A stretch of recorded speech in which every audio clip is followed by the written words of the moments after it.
तो दोस्तों, मेरा नाम है दीपक और आज हम पढ़ेंगे यकृत के बारे में, यानी कि लीवर के बारे में।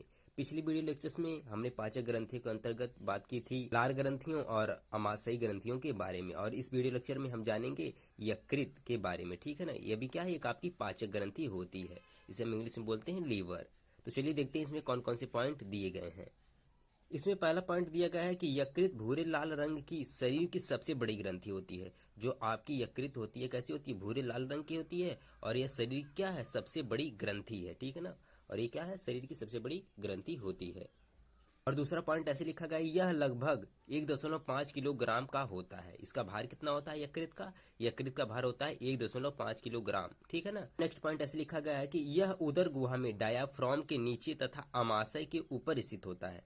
जो आपका यकृत होता है यह कहाँ पर होगा, उदर गुहा में होगा, और डायाफ्राम के नीचे होगा तथा अमाशय के ऊपर स्थित होगा। ठीक है। तो इसे हम फिगर में एक देख लेंगे अभी कहाँ पर यह स्थित है। ठीक है। तो इसको क्या करेंगे, इस पॉइंट को ऐसे याद रखेंगे। पर लिखा गया यकृति, अरे यार सॉरी, देखिएगा यहाँ पर यकृति नहीं होगा। ठीक है, यकृत होगा। ठीक है। तो ई की मात्रा नहीं रहेगी यहाँ पर ई की मात्रा नहीं रहेगी। ठीक है। यहाँ पर करेगा यकृत। ठीक, यहाँ पर थोड़ा सा गलत लिखा गया है। यकृत में हिपैटिक कोशिकाएं, कौन सी कोशिकाएं, हिपैटिक कोशिकाएं होती हैं, जिससे पित्तरस स्रावित होता है। ठीक है। आपकी हिपैटिक कोशिकाएं क्या स्रावित करती हैं, पित्तरस को स्रावित करती हैं। इसे हम इंग्लिश में बोलते हैं बाइल जूस। ठीक है ना। तो देखिए पॉइंट ऐसे लिखा गया है कि पित्तरस यकृत के निकट स्थित थैलेनुमा संरचना पित्ताशय, इसे इंग्लिश में बोलते हैं गाल ब्लैडर, में एकत्र होता है। ठीक है ना। देखिएगा जो आपका क्या है, पित्तरस है, यह तो बन रहा है किसके द्वारा, हिपैटिक कोशिकाओं के द्वारा बन रहा है। और कहां पर बन रहा है, यकृत में बन रहा है। ठीक है ना। ये बनता तो यकृत में है, लेकिन इकट्ठा कहां पर होता है, पित्ताशय यानी कि गाल ब्लैडर में स्थित होता है। अभी देखिएगा हम फिगर में देखेंगे कि गाल ब्लैडर कहां पर है। ठीक है। तो पहले हम क्या कर रहे हैं, पॉइंट के माध्यम से इसे बस समझ रहे हैं। यहाँ पर लिखा गया है कि पित्तरस में पाचक एंजाइम नहीं होते हैं। ठीक है ना। जो आपका पित्तरस है, ये क्या है, पित्तरस है जो है आपका, इसमें क्या होंगे, पाचक एंजाइम नहीं होते, किंतु यह वसा के पाचन में सहायक होता है। लेकिन यह क्या होता है, फिर भी वसा के पाचन में क्या होगा, सहायक होगा। और इसी क्रिया क्या कहते हैं हम लोग, इमल्सिफिकेशन कहते हैं। जिस तो चलिए दोस्तों, फिगर के माध्यम से भी हम क्या कर लेते हैं, यकृत को समझ लेते हैं। देख लीजिए, हमने पहले पॉइंट में ऐसे पढ़ा था, जो आपका यकृत होता है, ये कहाँ पर होता है, उदर गुहा। देखिए ये क्या है, पूरी उदर गुहा है। ठीक है ना। उदर गुहा में डायाफ्राम के नीचे तथा अमाशय कहाँ पर होता है, ऊपर स्थित होता है। ठीक है। यही बात हमने क्या की थी, पढ़ी थी इसके बारे में। तो फिगर में आप लोग अच्छी तरीके से एक बार देख लीजिए ये क्या है, आपका यकृत है, जो रेड कलर का बनाया गया यकृत है। फिर ये क्या है, आपका व्हाइट कलर से जो बनाया गया क्या है, आपका डायाफ्राम ही होता है। ठीक है ना। फिर ये देखिए आपका अमाशय है, ये आपकी अगन्याशय, पीले कलर से जो बनाया गया यहाँ पर, ये क्या है, आपका अगन्याशय। ये तो आप लोग जानते हैं क्या है, आपकी ग्रहणी है। और ये क्या है, पित्ताशय। ठीक है। पित्ताशय कहाँ होता है, यकृत के नीचे ही क्या होता है, थाइलेन संरचना होती है, जिसे हम क्या बोलते हैं, पित्ताशय बोलते हैं। ठीक है। तो ये भी हम लोग क्या क्या पॉइंट पढ़ के आ रहे हैं, उसे हम क्या कर लेते हैं, देख लेते हैं। जो आपका यकृत होता है उदर गुहा में डायाफ्राम के नीचे तथा अमाशय के ऊपर स्थित होता है। यही पॉइंट हमने देखा था ना, यही पॉइंट सारे देखे थे कि जो आपका क्या है, उदर गुहा में, कहाँ पर, यकृत उदर गुहा में डायाफ्राम के नीचे तथा अमाशय के ऊपर स्थित होता है। यही पॉइंट हमने क्या किए थे, देखे थे। और ये क्या होती है भाई साहब, ये भूरे लाल रंग की क्या होती है, ग्रंथि होती है। और कैसी होती है, सबसे बड़ी ग्रंथि होती है। और इसका भार कितना होता है, इसका भार होता है आपका 1.5 kg। ठीक है ना। और आपकी यकृत में क्या पाई जाती हैं, हिपैटिक कोशिकाएं पाई जाती हैं। ऐसा एक पॉइंट हमने क्या किया था, पढ़ा था। ठीक है। और ये स्रावित क्या करती हैं भाई साहब, ये स्रावित करेंगी पित्तरस को। जो आपकी हिपैटिक कोशिकाएं होती हैं, ये पित्तरस को क्या करती हैं, स्रावित करती हैं। इसे इंग्लिश में बोलते हैं बाइल जूस। और यह बाइल जूस जो होता है आपका, पित्तरस होता है, ये एकत्र हो जाता है, इकट्ठा हो जाता है, कहाँ पर जाकर, पित्ताशय में। ठीक है ना। पित्ताशय में ये कैसी होती है, थैलेनुमा संरचना होती है, इसी में जाकर क्या होगा, आपका पित्तरस क्या होता है, इकट्ठा होता है। ठीक है ना।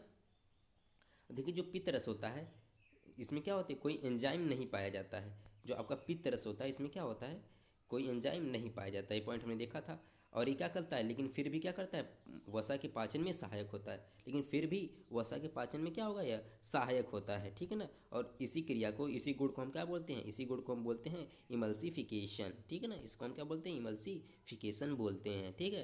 देखिएगा यहाँ पर एक पॉइंट ऐसे नोट में लिखा गया है कि अमाशय से आने वाला भोजन अम्लीय होता है, पित्तरस इसे क्षारीय कर देता है, क्योंकि अग्न्याशयिक एंजाइमों की क्रिया क्षारीय माध्यमों में ही संभव होती है। ठीक है ना। तो इसको हम अभी एक फिगर माध्यम से और समझ लेंगे। देखिएगा यहाँ पर कैसे लिखा गया है, लिखा गया है कि अमाशय से आने वाले भोजन, यानी कि जो आपका अमाशय से भोजन है वो कैसा होता है, अम्लीय प्रकृति का होता है, और पित्तरस उसे क्या कर देता है, क्षारी कर देता है। क्योंकि जो आपका अग्न्याशयी रस से जो क्या होंगे, एंजाइम आएंगे, वो किस माध्यम में ही सिर्फ काम करेंगे, क्षारीय माध्यम में ही काम करते हैं। ठीक है, इसको हम देखिए फिगर के माध्यम से एक अच्छे तरीके से और भी समझ लेते हैं।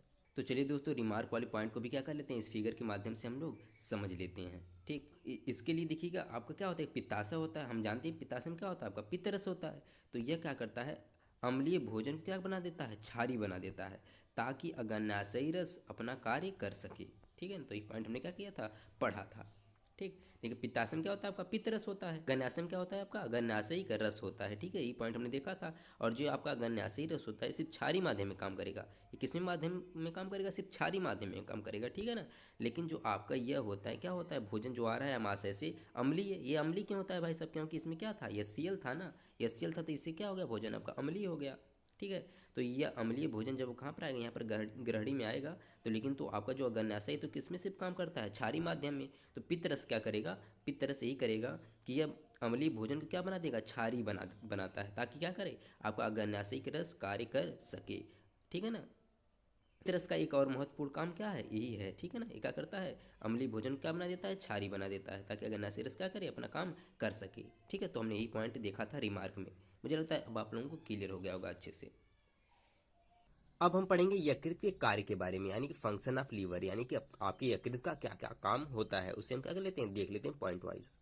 देखिएगा पहला पॉइंट, जैसा कि अभी अभी हम लोग पढ़ के आ रहे हैं कि पित्त, यह पित्त स्रावित करता है। जो आपका यकृत क्या होता है, यह पित्तरस या पित्त को क्या करता है, स्रावित करता है। और पित्त ग्रहणी में भोजन के माध्यम को क्या बनाता है, क्षारीय बनाता है। ऐसा हम क्या कर रहे थे, अभी पढ़कर आए थे। ठीक है ना, ये क्या करेगा, भोजन को क्षारीय माध्यम प्रदान करता है। कौन, पित्त, आपका पित्तरस क्या करतेगा।